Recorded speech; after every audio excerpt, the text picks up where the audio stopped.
Hello and welcome to KnightHunter Books and our October wrap-up. October's been a pretty slow reading month, for me at least.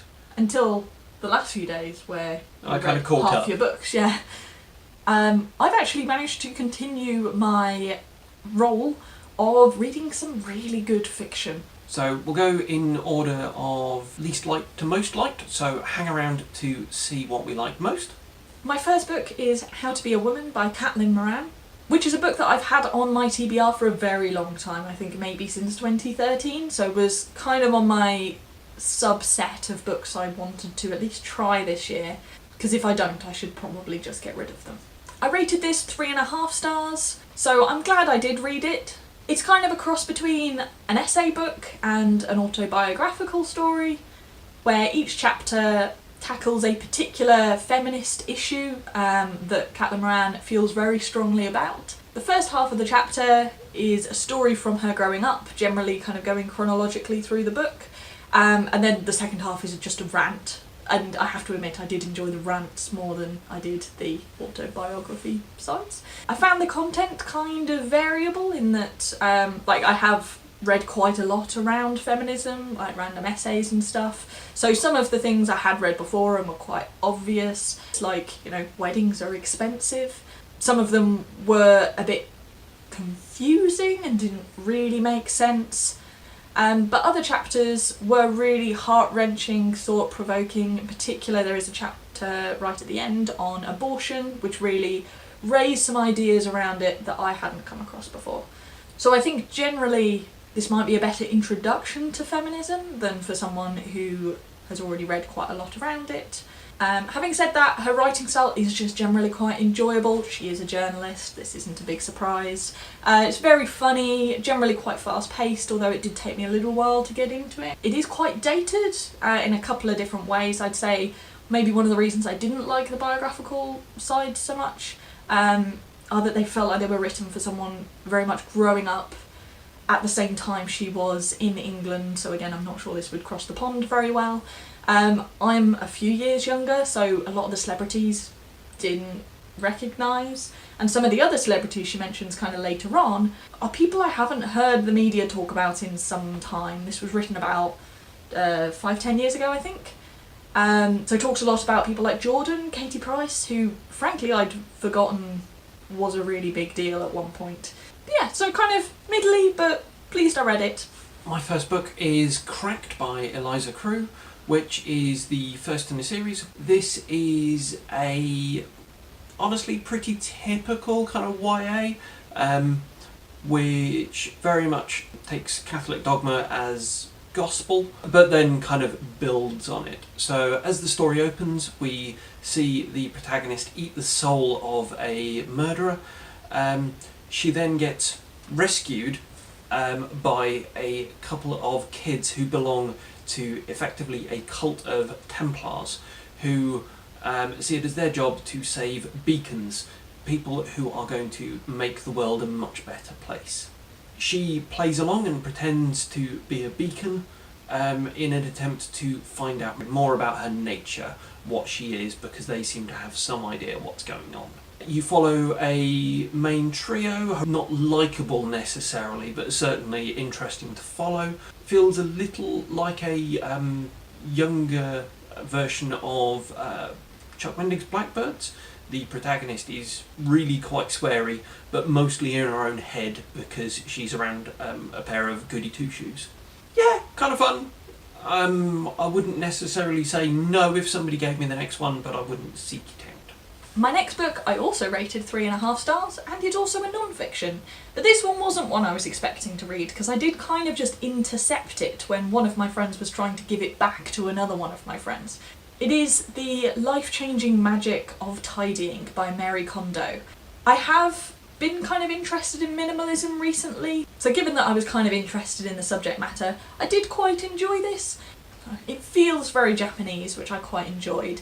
The writing style is very simple but still quite beautiful. I'd say almost kind of hypnotic, especially with the level of repetition, of which there is quite a lot. But also some of the elements are, let's say, a little strange to a Western audience. For instance, socks serve you so well during the day that they need a proper rest overnight, and they must be relaxed and, not tied together in order to enjoy their holiday from being on your feet. Objects have feelings, but this is actually quite a common idea in Japan, or at least I've read other kind of fantasy stories that pull on that. One of my friends, that was just too much. So, warning there. There were definitely some useful tips, but also quite a lot of repetition and a few obvious things. I probably wouldn't have rated it as highly because the content wasn't that useful, but considering I did just enjoy reading it and I read it really fast, then yeah, pleased I've read it, probably for a slightly specialised audience. Next up is Fangirl by Rainbow Rowell, which Bex suggested, which follows one half of a pair of twins as she goes to university, lives with somebody other than her twin for the first time, and has all her routines upended. She finds this particularly traumatic because she struggles with some fairly serious anxiety issues. Her sister, on the other hand, takes to beer and boys like a duck to water. This is a contemporary YA. It's been a while since I read anything completely contemporary, though I was eased into it by the fact that most of the characters are massive nerds. It's fun, it's quite fast paced, the protagonist is definitely put through the ringer, but she comes out of it stronger. It's quite cathartic in that sense. There's definitely a point kind of halfway through the book where even I was convinced all men were completely disastrous, because every single man in her life is just being a pain. The other main challenge she has is trying to convince her English professor that fan fiction counts as, actual literary work, which I can imagine being a very real challenge. If you've read Rainbow Rowell's Carry On, that is effectively the fanfic that this character is writing during this novel, which is a whole other level of meta, which is kind of fun. Considering the size of it, it's a very fast read, and whilst it's not normally my sort of thing, it was thoroughly enjoyable. This book is another one which I've had on my bookshelves for quite some time. I think picking it up at a con in 2014. And I think I'd been putting it off mainly because I hadn't seen anyone talk about it, and I was slightly worried that buying this full price was a big mistake. But actually, I really liked it. I rated it 4.25 stars. It's If You Find Me by Emily Murdoch, and it's very much a kind of YA contemporary, although I will say the situation that the main character is in isn't really your usual going to high school for the first time kind of story. It's maybe a little bit of a stretch from reality, but it could happen. This does very much have its dark elements. The main character has been living for most of her life in a caravan, in the woods, in, the northern US where it snows a lot, sort of looked after by her drug-addicted mother, although most of the time her and her little sister are left to their own devices. Which, that's really hard. There are some scenes of sexual violence, but pretty much all of that is in the past in this book. And there are some kind of mystery elements where not all of their past is kind of shown at the start. But pretty much this book starts as things turn around for them. They are found and they are essentially adopted by her father. And I found that a kind of adoption story very interesting. But this book doesn't shy away from those difficult conversations and the idea that even though, they've essentially been dropped in paradise, these people are really nice and, care for them. But it's really difficult to adjust to that. There's some really interesting elements to this. The characters are really nice and nuanced, and the relationships are really nicely drawn. In particular, they're familial relationships, whether that's kind of found family or siblings, and too often in YA the family is the background. There is a kind of all the bad guys, yeah. But yeah, I really enjoyed it. I read this over 3 days. I read this so quickly. And when I was at work over those days, all I wanted to do was get home so that I could read more of it. And that doesn't happen very often for me, which is why I rated this 4.25 stars. So yeah, just so readable, just what I needed. I'm very glad I didn't just give this book away. Next up is An Unkindness of Magicians by Cat Howard, which is a glittering, crystalline, hard-edged, beautiful thing. But those sharp edges lead to blood, quite a lot of it. And not just the bad guys. This is about the status quo and what it means to defend it, and what it means to just be complicit, and what people can be willing to sacrifice to burn it all down and start again, which in some cases is everything. Sounds quite political? Yeah, a bit. So the magicians in question inhabit the invisible world, a society of magic users that live in a 5-block radius in New York. It's all very much around status games within magical society.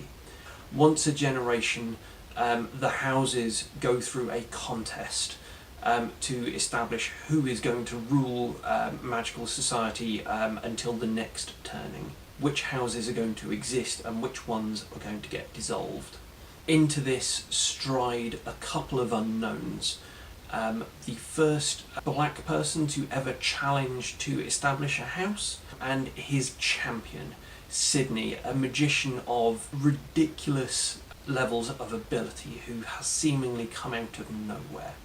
The protagonist is amazing, Sydney.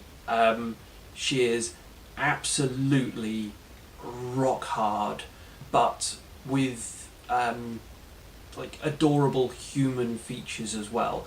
Where she's been for the last 20 years was always cold, always, and this is her first time out in society, and she keeps a bundle of blankets nearby whenever she's at home so that she can reach out and feel warmth when she wants to.